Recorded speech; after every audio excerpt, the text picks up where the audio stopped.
Hello, friends. Welcome to our channel where we travel through time and uncover the secrets of the past. Today we have a special adventure. We will go into the harsh world of medieval peasants to find out how they survived the coldest nights and coped with other difficulties. Imagine, winter, 12th century, a remote village somewhere in Europe. Snow has blocked the paths, the wind is howling like a pack of hungry wolves, and you are sitting in a small hut where the only source of heat is a crackling fireplace in the middle of the room. You have no central heating, no down jacket, no food delivery for a snack. How to survive in such conditions? That's exactly what our video is about today. The Middle Ages was a huge period, from the 5th to the 15th century, when life was hard, especially for peasants. They made up to 90% of the European population and lived in villages, far from the luxury of castles and bustling cities. Winter was their biggest challenge. The frost was chilling to the bone, food was running out, and diseases lurked around every corner. But these people were incredibly resourceful.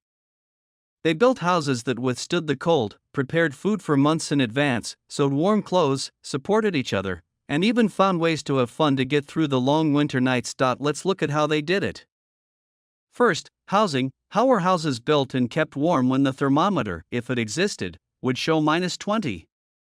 Secondly, food. How did they harvest supplies and avoid starvation when the fields were covered with snow?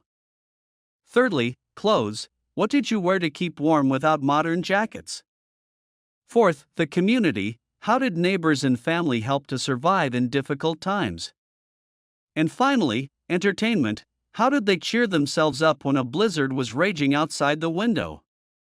It's going to be a long journey, so make yourself comfortable, maybe with a cup of hot tea or cocoa to feel a little closer to those times. We will tell you everything, from how the peasants plugged the cracks in the walls with moss, to how they sang songs by the fire to distract themselves from the cold. You will learn how they turned straw into a carpet, how they shared the last piece of bread, and how they found joy in simple things. This is a story not only about survival, but also about human resilience, which inspires even today. And we'll also add a little humor. For example, imagine what it's like to sleep in the same room with a goat to keep warm. Why is this topic so interesting? Because it shows how people coped without the technology that we take for granted. They didn't have electricity, supermarkets, or the internet, but they survived thanks to their intelligence, hard work, and community. Their life teaches us to appreciate the warmth of home, hot food, and the support of loved ones. It's also a chance to reflect. How would we cope on our own in their conditions? Would you be able to light a fire all night, sew clothes from wool, or share the last grain with a neighbor? Write about it in the comments. It will be interesting to know your opinion. This video is not just a story about the past, but a journey that makes you think about the present. We will talk about the facts, but with the soul, so that you feel like a part of that era. And to make it even more interesting, we will add examples from different parts of Europe, from the snow-covered villages of Scandinavia to the hilly fields of France. Are you ready? Then let's dive into this amazing world. By the way, if you like such historical journeys, don't forget to like and subscribe to the channel so that you don't miss the new releases. And also share this video with your friends. What if they also want to know how the peasants lived in the Middle Ages? Let's go! So let's start with the most important thing. Where did medieval peasants live and how did they keep warm? Without shelter from the wind and frost, no blankets will save. Imagine a typical peasant house in medieval Europe. This is not a castle with tall towers or a spacious mansion with large windows. It's a modest hut, often the size of a modern living room, 5 meters by 10 meters, if you're lucky. The walls were made from whatever was at hand. In England, the technique of wattle and daub was used, braided branches coated with a mixture of clay, straw, and manure. Yes, it doesn't sound very cozy, but this mixture kept the heat perfectly and was affordable. In Scandinavia, they were built from logs tightly fitted to each other to keep out the wind. In Scotland or Ireland, peat could be used, dried soil, which was a cheap and effective insulation material. And in Eastern Europe, For example, in Poland or in Russia, houses were often adobe, with thick walls to withstand harsh winters. Roofs were usually covered with straw or reeds. The straw was everywhere, and although it could leak during rain or catch fire from a spark, it insulated well. In some regions, such as the Alps, roofs were made of wooden tiles or even stone, if it was available. But the windows? Forget about the big glass windows. Glass was a luxury available only to the rich. The peasants' windows were small, often just holes in the wall, covered with oiled cloth or a bull's bladder. In winter, they were closed with wooden shutters or hammered with straw to keep out the cold. Sometimes there were no windows at all, the light came through a smoke hole in the roof, and now let's look inside. The main thing in the house was the hearth, an open fire in the middle of the room. It was the center of life, food was cooked around it, clothes were dried, and the whole family warmed up. The smoke rose to the ceiling and exited through a hole in the roof, if there was one. But more often the smoke stayed inside, making the air acrid and making everyone cough. In some houses, especially in the 14th and 15th centuries, primitive chimneys began to appear, but this was rare among poor peasants. The peasants burned everything they could find: firewood, peat, and dry manure. Firewood was the most valuable fuel, and it was treasured like gold. If the forest was far away, you had to collect branches, brushwood, or even use straw. In the northern regions, for example in Norway, peat was burned. It burned slowly and gave a lot of heat. How did they sleep? No orthopedic mattresses or down comforters. The bed was a straw mattress stuffed with hay or straw, which lay directly on the floor or on a wooden frame. Sometimes they slept on benches built into the walls. The whole family, parents, children, and sometimes grandparents, huddled together to share the warmth. They covered themselves with wool blankets, animal skins, or even old clothes. In some regions, for example in Russia, huge furnaces were built, which occupied almost half of the house. They were heated with firewood, and the heat from them was stored in the clay walls, warming everyone. Sleeping on such a stove was a real luxury. It was the warmest place in the house. Let's imagine a scene: winter, 13th century, a village in Germany. The wind is whistling, snow has blocked the paths. A family is sitting in the hut. The father has just brought a bundle of firewood from the forest. The mother is stirring soup in a pot over the fire. The children are huddled closer to the hearth. The walls are insulated with moss and straw, but the cold still gets through the cracks. The smoke stings my eyes, but it's better than freezing. They tell each other stories to distract themselves from the cold. It was a hard life, but they got through it. How did the peasants insulate their houses? They were masters of improvisation. Cracks in the walls were plugged with moss, clay, or rags. The floor was covered with straw or reeds. It was their carpet. In some houses, the walls inside were hung with cloth or skins to keep out the heat. If possible, they made double walls, filling the space between them with straw or earth. In northern regions, such as Norway, houses were partially dug into the ground to use the heat of the soil. It wasn't just building, it was a struggle for survival. In England, a peasant's house was often long, with one half for people and the other for livestock. Cows and sheep gave off heat, and it helped to keep warm. In Italy, houses could be made of stone, but for the poor they were still small and cold. In mountainous areas, as in the Pyrenees, peasants built houses with low ceilings so that the heat would not escape upward. Each region adapted to its own conditions, but the goal was the same: to survive the winter. Let's talk about firewood. Collecting firewood was hard work. Men and children went into the forest, if it was nearby, and cut down trees or collected firewood. But the forests often belonged to the Lord, and they could be fined for cutting them down.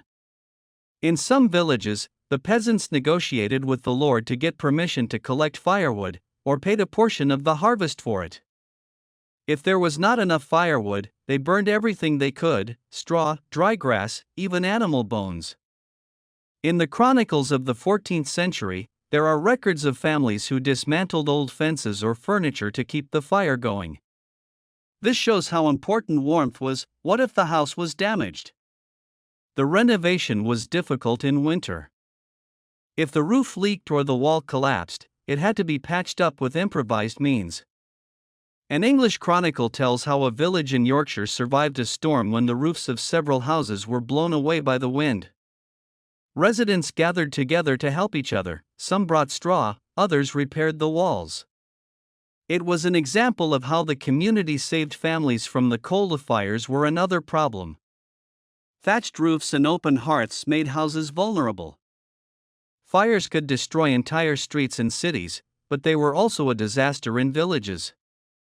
The peasants tried to be careful, the fire was never left unattended, and the sparks were extinguished immediately.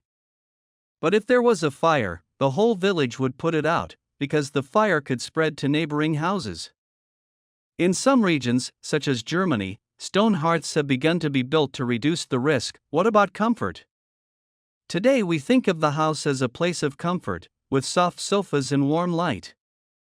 For the peasants, the house was primarily a refuge. But they still tried to make it more comfortable. In some houses, the floors were sprinkled with herbs to make it smell better. The skins on the walls or floor added warmth and beauty. Rich peasant families might have woven curtains to separate the sleeping area. These were small things, but they made life a little more enjoyable. Let's compare it with modern times. Today we have insulation, double glazing, electric heaters. But in the Middle Ages, peasants relied only on nature and their hands. Their homes were simple but thoughtful. For example, low ceilings retained heat, and thick walls protected from the wind. It resembles modern eco-houses where straw or clay is used for insulation. Maybe we could learn something from the peasants. Imagine what it was like to wake up in such a hut. The fire in the hearth has almost gone out overnight, the floor is cold, and steam is coming out of my mouth. But the family got up and started the day. Someone lit a fire, someone brought firewood. It was a routine that saved lives. In chronicles from France in the 13th century, there is a story about a family that survived a particularly cold winter because the children gathered firewood every morning while their parents repaired the walls. It shows how everyone contributed, and how were the houses built. It was the work of the whole village. When a young couple wanted to build a house, the neighbors helped, some cut down trees, others needed clay. In some regions, for example in Poland, they arranged a toloka, a joint work, after which they drank ale and sang. This not only accelerated construction, but also brought people together.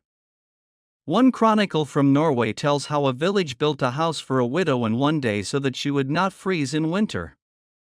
It was a real miracle of kindness. Houses were not only a refuge, but also a symbol of family. If the house was strong, it meant that the family was strong. The peasants were proud of their huts, even if they were simple. In some regions, such as Italy, the walls were decorated with drawings or religious symbols to protect the house from evil spirits. It added comfort and faith in the future. And how did they cope with the dampness? In winter, snow and rain could turn the house into a swamp. Peasants tried to build houses on higher ground to avoid flooding. The floors were made of packed earth or wood, and straw was placed on top. In some houses, especially in Scandinavia, the floors were stone. It was expensive, but it saved from dampness. If the house did get wet, they dried it by making a fire and airing it when the weather allowed. Let's think about it. How would we cope in such houses? Today we complain if the battery is a little cold, and the peasants slept on straw and heated the hearth with manure. Their resilience is amazing. And their houses were eco-friendly, straw, clay, wood, all natural. Maybe their ideas would be useful to us? Write in the comments, would you be able to live in such a hut or would you prefer a hotel? Now let's talk about food. Winter in medieval Europe was not just cold, it was a time when the fields were empty, nothing grew, and the new harvest was months away. How did the peasants not starve? The answer is simple, but impressive. They prepared in advance, like real masters of survival. In summer and autumn, they collected everything they could grow, catch, or find, and carefully stored it until spring. It was a whole science that required knowledge, labor, and cunning. Today we will look at how they prepared food, what they ate in winter, how they fought hunger, and what lessons their lives can give us. Are you ready to learn how peasants turned turnips into salvation and salt into gold? Then let's go. Let's start with the basics of their diet: grains. Wheat, barley, oats, and rye were the main crops in medieval Europe. Grain was like currency. It fed the family, was given to the Lord as a tax, and sometimes even exchanged for other goods. In summer and autumn, farmers reaped crops with sickles, threshed them with flails, and dried them in the sun to avoid mold. But harvesting grain is only half the battle. It had to be preserved so that mice, dampness, or beetles would not destroy the supplies. In most villages, grain was stored in barns, wooden or clay buildings raised off the ground on poles to prevent rodents from reaching them. In some regions, such as Russia or Poland, holes were dug in the ground, lined with straw or clay, filled with grain and hermetically sealed. Such pits could preserve grain for years. Like a medieval refrigerator, the grain was used for bread, porridges, and soups. Bread was the mainstay of the diet, but it wasn't what we used to. Peasant bread was coarse, dark, often with bran or even with the addition of ground beans to stretch the flour. It was baked in a common village oven or directly in the ashes of the hearth. Porridges such as barley or oatmeal were a daily meal. They were boiled in water or milk, if there was a cow, and anything was added: onions, herbs, sometimes a piece of bacon. It was simple, but satisfying. Chronicles from 13th century England describe how a family of 5 lived all winter on barley porridge, adding dried turnips for flavor. It wasn't gourmet, but it saved lives. Vegetables were the second pillar of the diet. Turnips, carrots, cabbage, onions, and garlic grew almost everywhere and were available even to the poor. The turnip was a real star. It grew easily, was stored for a long time, and was satisfying. The peasants joked that turnips were the bread of the poor. Vegetables were stored in cellars, cool, dark pits under the house or next to it. The cellars were dug deep so that the food would not freeze in winter, and lined with straw to avoid rotting. In some regions, such as Germany, vegetables were buried in sand pits, which helped preserve their freshness. Cabbage was often fermented. It was a way not only to preserve, but also to add vitamins, which were so lacking in winter. In Russia, sauerkraut was the mainstay of the winter diet, and it was eaten with porridge or just like that. And what about the fruits? Apples, pears, and plums were harvested in autumn and dried, sliced into thin slices. Dried fruits were stored in linen bags or clay pots, hanging them from the ceiling to protect them from mice. They were added to porridges, soups, or eaten as a treat. In some villages, for example in France, applesauce was made, which was stored in barrels. It was a rare treat for children. Berries such as blueberries or raspberries were also dried or boiled in honey, if it was available. Honey was expensive, but in some regions, such as Poland, beekeeping was widespread, and honey replaced sugar, and meat was a luxury. The peasants kept pigs, chickens, and sometimes goats or cows, but they were rarely slaughtered, usually in autumn, so as not to feed the animals in winter. The meat was salted, smoked, or dried. Salt was incredibly valuable. In some regions it was called white gold. Corned beef was stored in barrels or hung in cool sheds. Smoking was popular. Meat or sausage was hung over the hearth or in a special smokehouse, where the smoke not only preserved, but also added flavor. In Norway, for example, mutton was smoked, and in England, pork. Dried meat, like beef jerky, was rare because cows were kept for milk. Not meat. Fish was an important part of the diet in villages near rivers or seas. In Scandinavia, for example, cod was dried to a board state. It could be stored for years. In England, herring was salted, and in Russia, bream or perch were smoked. The fish was covered with salt or stored in barrels with brine. Chronicles from the Netherlands from the 14th century describe how the village survived a hungry winter thanks to the supply of salted herring, which was shared by all the neighbors. Fish was not only food, but also a commodity. It was exchanged for grain or salt. Dairy products were also harvested. Milk was rarely drunk, it quickly deteriorated. Instead, they made cheese and butter, which were stored longer. The cheese was hard, often with herbs, and it was stored in cool cellars. In the Alps, cheese was so important that it was used as a currency. The oil was salted and stored in pots. In some regions, for example in Russia, they made cottage cheese, which was dried for long-term storage. Dairy products were a salvation, especially if there was a cow or goat. Herbs and spices added flavor and benefits. Dill, parsley, mint, and chamomile were harvested in summer and dried in bunches. They were added to soups or brewed as tea to keep warm or treat colds. Spices like pepper or cinnamon were available only to the rich, but the peasants knew how to use the local plants. Chronicles from Italy mention how peasants added wild garlic to their food to ward off diseases. It was not only delicious, but also helped to survive. And what did they drink?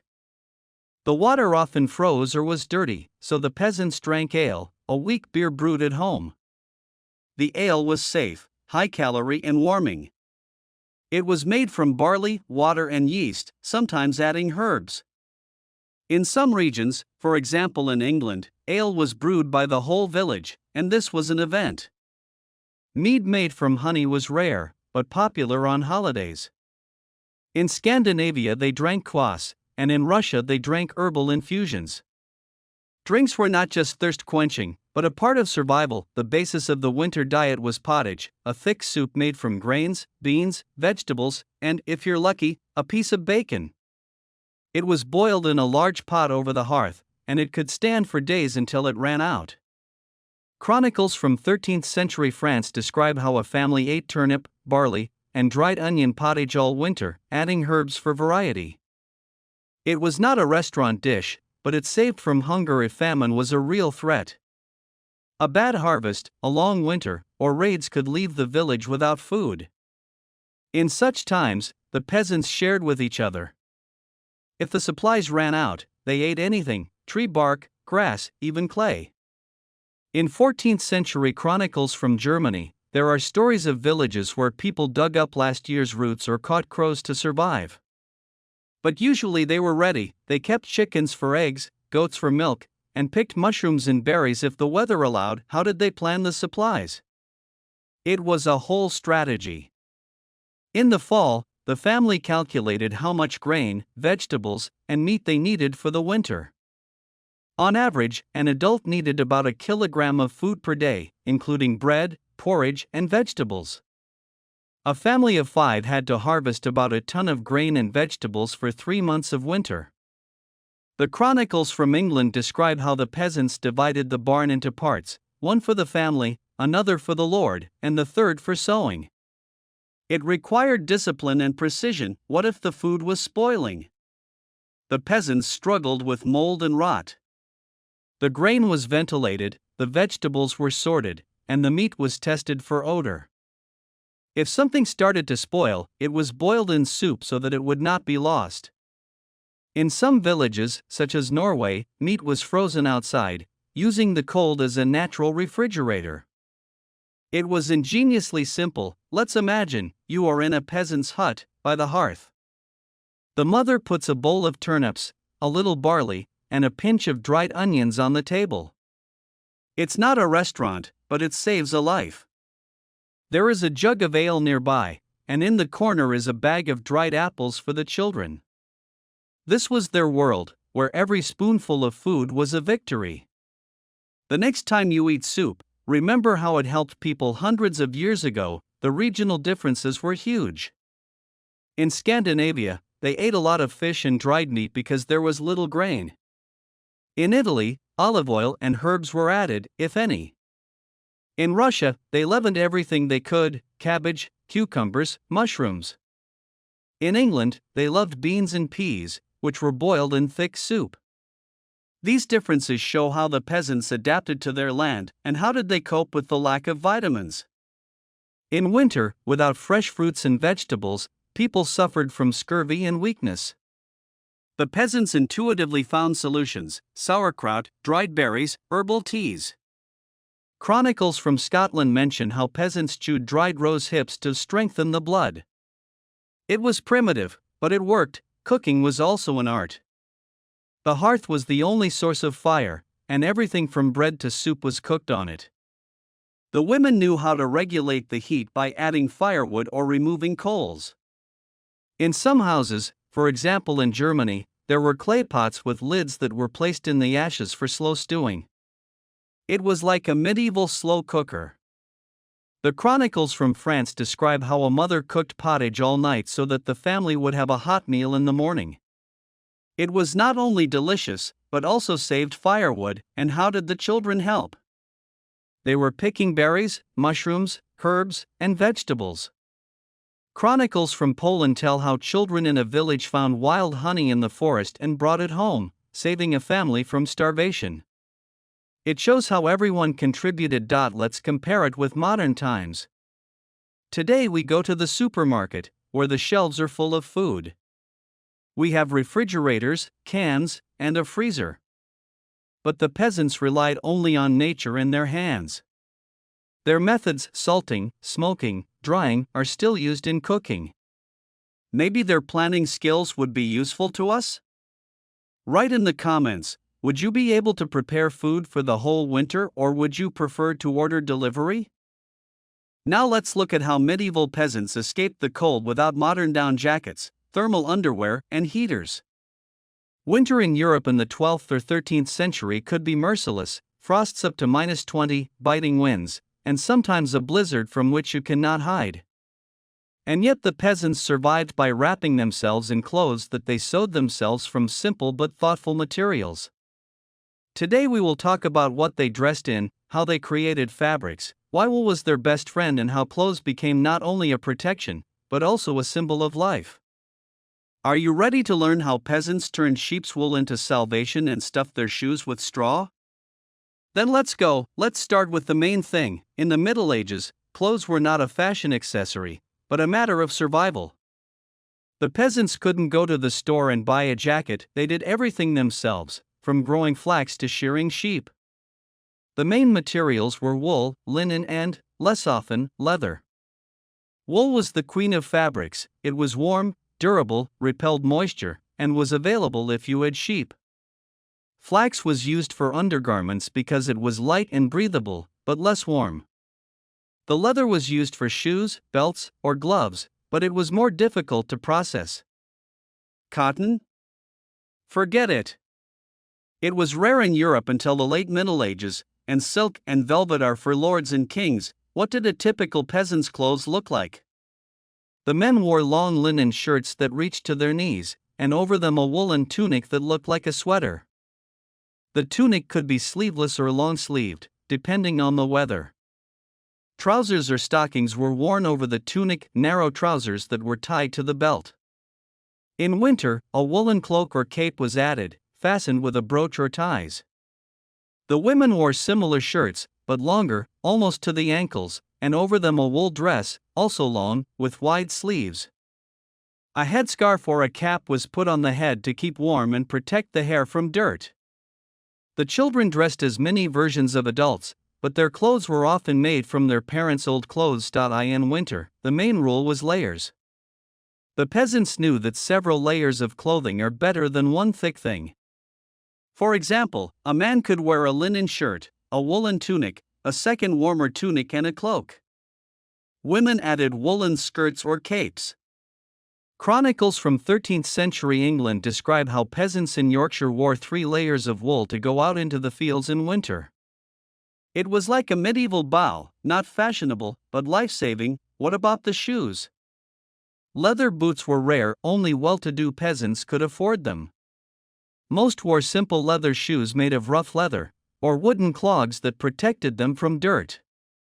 In winter, straw or rags were stuffed into shoes to insulate the feet. In Scandinavia, for example, shoes were wrapped with woolen ribbons, like improvised socks. In the chronicles from Norway, there is a story about a peasant who survived a snowstorm because he wrapped his feet in sheep's skin over his shoes. It was ugly, but it worked. How were the fabrics made? It was a long and laborious process that involved the whole family. Let's start with wool. In the spring, the sheep were sheared, the wool was washed in the river to remove dirt and grease, and then combed with combs to untangle the fibers. Then the women sat down at the spinning wheel, a wooden device that turned wool into thread. Spinning was an everyday job. The women spun while cooking, looked after the children, or even went about their business.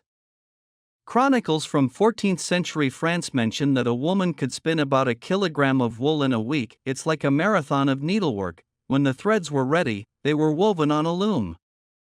The machines were simple, wooden, but they allowed to create dense fabric. Weaving was also a women's job, although men sometimes helped. The finished fabric was rough but durable. It was painted with natural dyes, oak bark for brown, onion husks for yellow, berries for red. But more often, the clothes remained natural in color, gray or brown, because the dyes were expensive. In some regions, such as Italy, peasants added patterns by embroidering fabric with threads or weaving colored stripes. Flax was grown in the fields. It was harvested in the summer, soaked in water to separate the fibers, dried, carded and spun. Linen fabric was lighter than wool, but cold, so it was used for shirts or summer clothes. Flax processing was so difficult that in some villages, for example in Poland, the whole community was engaged in it. Chronicles from Russia describe how women gathered together to soak flax in the river, and then sang songs to make the work more fun. Leather required special skill. The skins of cows, sheep or goats were soaked, scraped, tanned with bark or urine. Yes, it sounds terrible, but it worked, and then sewn. The leather items were durable, but expensive because it took weeks to process. In some villages, for example in Germany, there was a tanner who supplied everyone with shoes and belts. How were the clothes made? Needles were made of bone or iron, and threads were made of linen or wool. The women sewed by hand, and each tunic was like a work of art. The clothes were simple but thoughtful. Wide sleeves did not restrict movement, and long hems protected from the wind. In the Chronicles from England, there is a story about a peasant woman who overnight changed her husband's old tunic into a dress for her daughter so that she would not freeze. It shows how valuable the clothes were. Clothes were inherited. If the shirt was worn out, it was patched up or changed into clothes for children. In some families, for example in Scandinavia, the father's cloak passed to the son as a symbol of protection. Torn clothes were repaired over and over again. It was unthinkable to throw away the fabric. Chronicles from 13th century France describe how the village survived a cold winter because the women gathered all the rags and sewed blankets for the children. In winter, clothes became even more important. The peasants knew that cold kills faster than hunger. In the northern regions, such as Norway, they wore hats made of sheep's wool or skins that covered their ears. Wool knitted mittens were rare, but popular in Scandinavia. In England, peasants wrapped rags around their hands to keep their fingers from freezing off. Chronicles from Russia mention how peasants sewed mittens out of leather to work in the cold. And how did they wash their clothes? Washing was rare in winter because the water froze and there was nowhere to dry. Linen shirts were washed in the river with ashes or soap made from grease, but the wool was cleaned by beating or airing. Dirty clothes were the norm, and the peasants joked that mud warms up. In the Chronicles from Italy, there is a story about a peasant who did not take off his tunic all winter to keep warm. It was unhygienic, but it was life-saving. The colors and patterns were simple. Bright colors like red or blue were for the rich. Peasant clothes were gray, brown, or beige. But in some regions, such as Scotland, checkered patterns were added, which later became tartan. The Chronicles from Ireland describe how women embroidered the edges of dresses with colored threads to make them festive. It was not for fashion, but for the soul. And what about the decorations?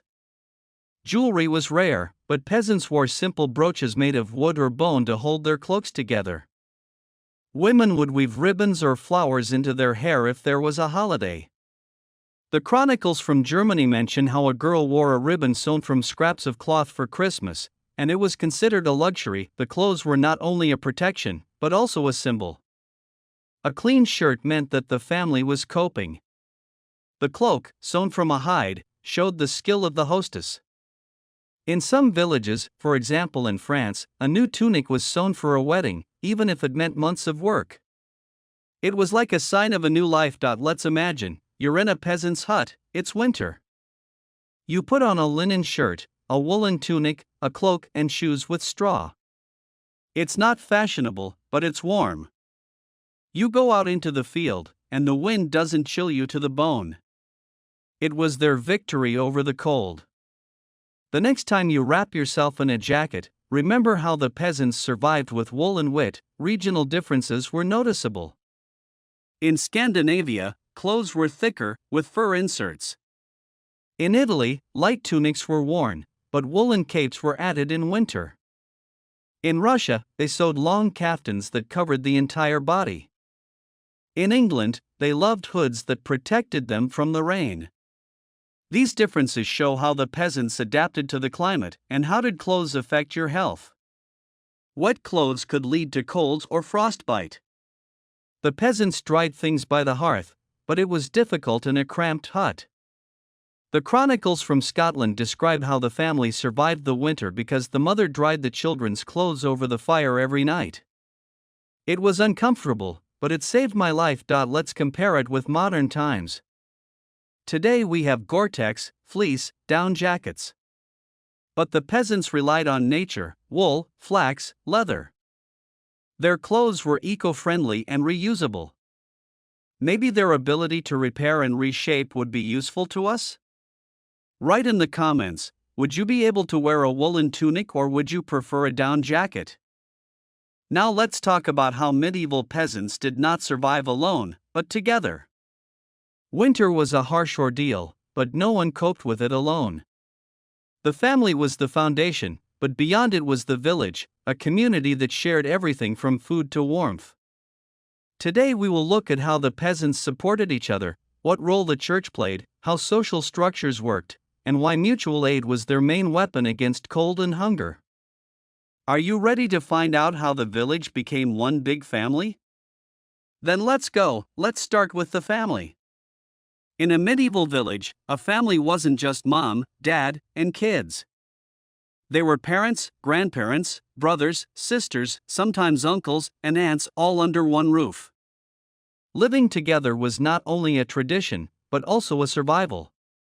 In winter, everyone contributed. The father chopped firewood, the mother cooked food, the children gathered firewood, and the old men looked after the kids or repaired clothes. Chronicles from 13th century England describe how a family of 8 survived the winter because everyone was doing something useful. Even a 5-year-old child was sorting vegetables in the cellar, but the family could not survive without the village. The village was like a big team, where everyone depended on each other. If someone ran out of food, the neighbors shared. If the house was damaged, everyone helped to fix it. In the chronicles from Germany of the 14th century, there is a story about a village where a fire destroyed a barn. The residents gathered grain from their stocks so that the family would not starve. It wasn't just kindness, it was the law of survival. Today you help, tomorrow they will help you. How did it work? There were unwritten rules in the villages. For example, if someone slaughtered a pig, he shared the meat with his neighbors, knowing that they would do the same. If the woman gave birth, the neighbors brought food and helped with the housework. The chronicles from France describe how the village set up a common cauldron during the famine. Each family brought what they could and cooked soup for everyone. It was like medieval crowdfunding. The church played a huge role. It was not only a place of prayer, but also the center of life. In winter, the church brought people together, services, holidays, common meals. The priest was like a community leader. He knew who needed help and encouraged others to share. Chronicles from 13th century Italy mention a priest who convinced wealthy peasants to give some of their grain to the poor during a famine. The church also collected tithes, a tax in the form of food or goods, but sometimes distributed them to those in need in winter. Holidays like Christmas or Epiphany were a time of unity. On Christmas Day, the village gathered in the church, sang hymns, and then feasted in the elder's house or in the barn. Even poor families brought something to the common table: bread, ale, dried apples. Chronicles from Norway describe how a village celebrated Yule by burning a huge log and sharing mead. It lifted my spirits and reminded me that spring was coming. The social structure was clear. The village was headed by a lord or his steward, who oversaw taxes and order. But in everyday life, the peasants decided their own affairs. In some villages, for example in England, there was a village headman, a respected peasant who settled disputes and organized work. For example, he decided who would clean the communal well or repair the bridge. Chronicles from Scotland mention a village headman who convinced the village to build a communal barn to store grain in case of famine. Women played a key role in the community. They not only ran the farm, but also united the neighbors. Chronicles from Russia describe how women organized spinning mill evenings where they spun wool, sang, and shared the news. It was like a club where they discussed everything from harvest to gossip. Women also helped women in labor and treated patients with herbs. In the Chronicles from France, there is a story about an old woman who knew the recipes for infusions and saved the village from catching a cold in winter. The men were responsible for the hard work, chopping firewood, repairing houses, guarding the village from wolves or robbers. In some regions, such as Poland, men made rounds in winter to check if something was threatening the community. Chronicles from Germany describe how men fought off an attack by wolves while protecting cattle. It was dangerous, but it brought us together. The children were also part of the community. They helped the adults, but they also learned from them. The Chronicles from England tell how children gathered firewood for the widow so that she would not freeze. It fostered a sense of duty: you help the community, and it will help you. And what about conflicts? Of course they were. The neighbors were arguing over land, livestock, or water. But the village knew that quarrels in winter are a luxury that cannot be afforded. Disputes were resolved at meetings where everyone could speak out. The Chronicles from Italy describe how two families argued over a boundary stone, but the headman forced them to divide the disputed area in order to avoid hostility. Health was a common concern. In winter, illnesses like colds or fevers could destroy a family. The peasants treated them with herbs, prayers, and warmth.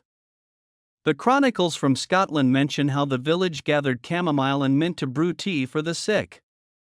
If someone died, the community would bury them together and help the family. It was hard, but it showed how people held on to each other. The Lord was also part of the system. He demanded taxes, but sometimes he helped. Chronicles from France describe how a lord distributed grain to a village during a famine to avoid a riot. But more often the peasants relied on themselves.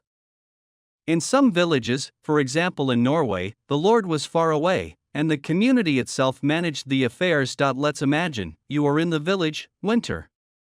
Your barn is empty, but the neighbor brings a bag of turnips. You fix the widow's roof, and she shares the ale. This was their strength. Together they were invincible. The next time you help a friend, remember how the peasants shared their last to survive. Regional differences were noticeable. In Scandinavia, the community was close, because it was possible to survive in a harsh climate only together. In Italy, the church played a big role in uniting people. In Russia, villages were large, and mutual aid was like the law. In England, the community often gathered at the headman's house to decide matters. These differences show how people adapted to the conditions. Let's compare it with modern times. Today we have social media, but we rarely know our neighbors. The peasants taught that the community is a force. Maybe their sharing skills would be useful to us? Write in the comments, did you help your neighbor or would you prefer to handle it yourself? Now let's talk about how medieval peasants found joy even on the coldest and darkest winter nights. Winter is not only frost and hunger, but also long evenings when there is no work in the field, and outside the window if there was any snowstorm. What should I do to avoid going crazy with longing? The peasants knew how to have fun, and their leisure time was simple but sincere. They sang songs, told fairy tales, played games, and celebrated when they had the chance. It helped to lift your mood and remind you that life goes on despite the cold. Today we will look at how they spent their time, what stories they told around the hearth, and why the holidays were their salvation. Are you ready to learn how peasants turned long nights into moments of joy? Then let's go. Let's start with the stories and fairy tales. It was the heart of the winter evenings. When the family gathered around the hearth, someone would start talking. These could be legends about heroes, local saints, or scary stories about spirits and witches. In England, for example, peasants loved stories about King Arthur and his knights, but they added their own details to make the stories closer to their lives. Arthur might not be a king, but a brave peasant who saved the village from wolves. In Russia, epics about heroes such as Ilya Muromets were popular, or tales about animals that defeated enemies by cunning. Chronicles from 13th century France describe an old man who gathered his neighbors in his house every winter and talked about crusaders or local ghosts. It was like medieval Netflix, only without a screen and with a crackle of firewood. Fairy tales weren't just entertainment, they taught. Stories about honesty, courage, or kindness conveyed values that helped them survive. For example, one Norwegian saga tells of a peasant who shared his last loaf of bread with a traveler and was rewarded with a sack of grain. Such stories reminded children and adults that kindness returns. The children especially loved fairy tales. Their mother or grandmother could talk for hours about a cunning fox or a kind giant, while the kids huddled under a wool blanket. In some villages, there were storytellers, people who knew dozens of stories and could keep listeners on their toes until midnight. Songs were another way to lighten the mood. The peasants sang about love, harvest, battles, or just about everyday life. In Scandinavia, ballads about Vikings were popular. In Germany, songs about knights errant, and in Russia, long songs about rivers and fields or funny ditties on holidays. The peasants had few musical instruments, perhaps a simple pipe carved from wood or a drum made of leather. But more often they sang a cappella, and the voices merged in a cozy hut, drowning out the howl of the wind. Chronicles from 14th century England mention how women gathered on winter evenings to spin wool and sing love ballads. It was not only an entertainment, but also a way to warm my soul. What songs did they sing? It depended on the region. In Norway, they sang about the sea and heroes. In Italy, about vineyards and love. In Poland, about forests and rivers. The songs were often improvisations. Someone started, and others picked up.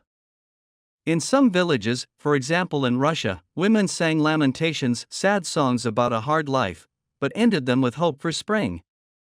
At the holidays, they sang funny songs and danced to them. Chronicles from France describe how a village sang Christmas carols while standing outside a church in the snow. It was like a bridge between cold and warmth. What about games? The peasants loved simple games that didn't require expensive materials. The most popular game was dice. The bones were made from wood, stone, or even real animal bones. The rules were different. Sometimes they just rolled the dice to see who would score the most points, and sometimes they played for something valuable, like an extra piece of bread. In England, the game taffel was popular, something like checkers, where two players fought on a wooden board carved by hand. The chronicles from Scotland mention how men played taffel by the hearth, arguing until they were hoarse. The children played blind man's buff or catch-up if the cold allowed them to go outside. In winter, if the river or pond froze, some daredevils rode on the ice. There were no skates, as we know them, but the peasants tied animal bones or polished wood to their shoes to slide. In the Netherlands, as early as the 13th century, such skating was popular, and children screamed with delight as they fell on the ice. And if it was snowing, the children made snowballs or built snow figures. It was free and fun. In the Chronicles from Germany, there is a story about a village where children built a snow fortress and fought with their neighbors while the adults laughed. The holidays were the main event of the winter. Christmas, Yule, in pagan regions, Epiphany, they all gave a reason to gather, eat, and have fun.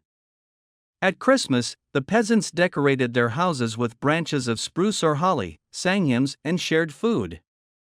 In some villages, for example in England, they staged mysteries, theatrical performances where biblical stories were played out. The children went around the houses singing Christmas carols and got nuts or dried apples for it, almost like a modern Halloween. Chronicles from 14th century France describe how the village played out the scene of the birth of Christ, and everyone laughed when the Magi forgot the words. Yule, which was celebrated in Scandinavia before Christianization, was a midwinter holiday. They burned a huge log, drank mead, and sang songs to drive away the darkness. Even after the adoption of Christianity, the traditions of Yule remained, mixed with Christmas. Chronicles from Norway from the 12th century tell how the village gathered at the elder's house to feast for 3 days while the Yule log was burning. It was a time when people forgot about the cold and enjoyed life. Dancing was a part of the celebrations. There were no ballrooms in the villages, but the peasants gathered in the barn or outside if the weather allowed. The dances were simple round dances or doubles, to the tune or clapping. In some regions, such as France, dancing was accompanied by jokes and songs where the lord or neighbors were ridiculed. It was a way to let off steam and laugh together. The chronicles from Italy describe how young people danced to a drum made from an old barrel, and this was the main event of the winter. Humor also helped. The peasants loved jokes and practical jokes. One German chronicle tells how the guys put snow in the boots of a sleeping neighbor, and then laughed when he woke up. Or stories about a stupid lord who demanded the impossible from the peasants. Such tales were told around the hearth to cheer up. The humor was simple, but it saved me from despondency. The chronicles from England mention how the village laughed at a guy who slipped on the ice while trying to impress a girl. It was like their comedy. The children were not bored. In addition to snowballs and games, they made toys from improvised materials, dolls made of straw, wooden horses, boats made of bark. In some families, the father carved animal figures for the children to play around the hearth. The chronicles from Poland describe how children made a doll out of straw and played a wedding with it while the adults were cooking. It was not only fun, but also a way to keep the kids occupied. Women also found leisure. In winter, they gathered to spin wool or sew. It was not only a job, but also an excuse to chat, gossip, or sing. Chronicles from 14th century Italy describe how women held spinning wheel parties where each brought her own spinning wheel, and then shared stories about neighbors or sang love ballads. It was like an interest club, just with wool and fire. The men were repairing tools, carving spoons, or weaving baskets. In some villages, for example in England, men gathered in the house where they brewed ale and discussed business, from the harvest to disputes with the Lord. In the chronicles from Germany, it is mentioned how men played dice, arguing over who repaired the plow better. It was their way of relaxing. The holidays affected the mood. The winter was hard, and without joy, people could become despondent. The holidays reminded me that spring was coming. The chronicles from France tell how a village that survived the famine celebrated Christmas anyway, sharing the last supplies. It was a symbol of hope. Songs, dances, and laughter brought people together, reminding them that they were not alone. Let's imagine you are in a hut by the hearth. It's a blizzard outside, but it's warm inside. The father tells the story of the cunning wolf, the mother sings a song, the children play dice. This is the moment when you forget about the cold and feel that everything will be fine. Such evenings made winter bearable. Regional differences were noticeable. In Scandinavia, they sang about the sea, in Italy, about love, in Russia, about nature. The games were also different. In England, they loved taffel, in Germany, dice, in Poland, catch up. But everywhere, holidays and fairy tales were the heart of winter. This shows how the peasants found joy in the simple. Let's compare it with modern times. We have televisions, games, and the internet, but sometimes we also look for simple pleasures, to sit with friends, tell a joke, sing a song. Maybe the peasants knew the secret of happiness? Their ability to enjoy small things is inspiring. Write in the comments, what kind of medieval entertainment would you try, singing a ballad or making a snow fortress? Friends, our journey into the world of medieval peasants has come to an end. We learned how they survived the coldest nights thanks to smart homes, food supplies, warm clothes, community support, and simple joys. Their lives were hard, but they coped by relying on hard work, ingenuity, and each other. This story teaches us to appreciate the warmth of home, hot food, and loved ones, things that we sometimes take for granted. Imagine what it was like to sit by the hearth, listening to fairy tales, or sharing the last piece of bread with a neighbor. These people show that even in the most difficult times, you can find hope and joy. Their houses of clay and straw, their turnip pottage, their woolen tunics and songs by the fire are not just the past, but a lesson in resilience. Which of their techniques would you try? Maybe plug the cracks in the walls with moss, ferment the cabbage, or sing a ballad by the fireplace? Write in the comments, it will be interesting to find out. If you enjoyed this trip to the past, please like it, subscribe to the channel and click on the bell so as not to miss new videos. Share this video with your friends. What if they also want to know how the peasants lived in the Middle Ages? And we are already preparing new stories for you, so see you soon. Thank you for being with us, and keep the warmth in your home and in your heart.